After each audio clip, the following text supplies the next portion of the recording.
छत्तीसगढ़ में विष्णुदेव साय सरकार सिस्टम को और ज्यादा पारदर्शी और बेहतर बनाने की दिशा में लगातार काम कर रही है।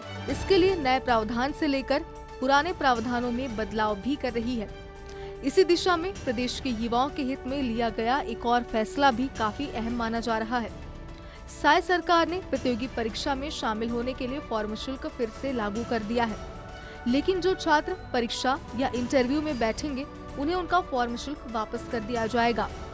प्रतियोगी परीक्षा के आयोजन के नाम पर हो रही पैसों की बर्बादी को रोकने के लिए साय सरकार ने ये बड़ा फैसला लिया है। दरअसल अब प्रदेश के स्थानीय युवा लोक सेवा आयोग, व्यापम या विशेष कनिष्ठ कर्मचारी चयन बोर्ड की किसी परीक्षा के लिए फॉर्म भरते हैं तो उन्हें भी 200 से लेकर 400 रुपए तक की फीस चुकानी होगी।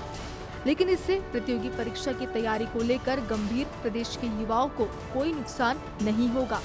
जो युवा फॉर्म भरने के बाद परीक्षा में बैठते हैं या इंटरव्यू में शामिल होते हैं तो उन्हें उनका परीक्षा शुल्क वापस कर दिया जाएगा।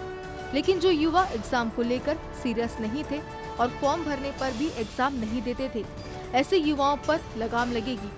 साथ ही व्यवस्थाओं पर होने वाले सरकार के खर्च की भी बचत होगी।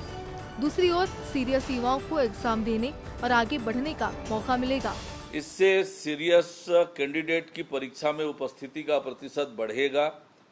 वहीं नॉन सीरियस कैंडिडेट और इन एलिजिबल कैंडिडेट परीक्षा फॉर्म नहीं भरेंगे। इसके कारण राज्य शासन को होने वाली आर्थिक क्षति कम होगी। इससे पहले प्रदेश के युवाओं को परीक्षा शुल्क से राहत देते हुए व्यवस्था की गई थी कि उन्हें प्रदेश में होने वाले किसी तरह के एग्जाम के लिए कोई शुल्क देना ही नहीं होगा। लेकिन इस व्यवस्था का दुरुपयोग भी बड़े पैमाने पर होने लगा था। निशुल्क अप्लाई का ऑप्शन होने के चलते ऐसी तमाम प्रवेश या चयन परीक्षा में बड़ी संख्या में युवा आवेदन करने लगे, लेकिन उनमें से बड़ी संख्या में उम्मीदवार इन परीक्षाओं में शामिल ही नहीं होते थे, जिसके चलते सरकारी खजाने से बड़ी राशि बर्बाद होने लगी। इसे यूँ समझिए, पिछले एक साल में करीब 16 परीक्षाएं आयोजित की गई। इनमें 14 लाख से ज्यादा उम्मीदवारों ने फॉर्म भरे। चूँकि फॉर्म निशुल्क था, इसलिए किसी छात्र पर कोई भार नहीं आया। अब इन एग्जाम को कंडक्ट कराने के लिए परीक्षा एजेंसियों को बैठक व्यवस्था, प्रश्न पत्र की छपाई, परिवहन, एग्जाम सेंटर जैसी व्यवस्थाएं करनी पड़ी। 14 लाख छात्र के लिए परीक्षा सेंटर को लेकर क्वेश्चन पेपर जैसी तैयारी भी बड़ी थी। लेकिन इन 14 लाख अभ्यर्थी में से 5 लाख से ज्यादा उम्मीदवार एग्जाम देने पहुंचे ही नहीं।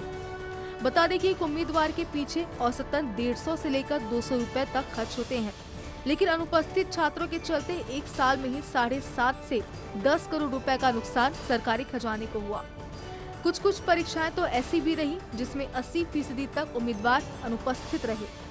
मुझे लगता है ये बहुत ही रैशनल डिसीजन है। जो सीरियस कैंडिडेट्स है वही अप्लाई करेंगे, और अगर ये प्रोविज़न है कि वो रिटर्न कर दिया जाएगा जो अपीयर होंगे, तो दैट इज़ गुड।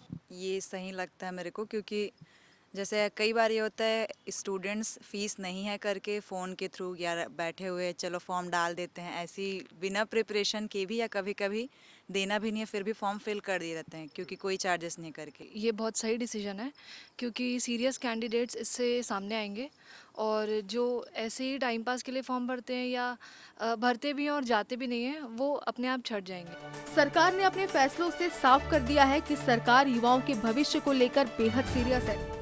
सरकार की मंशा है कि प्रदेश के गांव से लेकर शहर तक का हर युवा न सिर्फ तरक्की करे बल्कि आगे बढ़े और प्रदेश के विकास में भागीदार बने।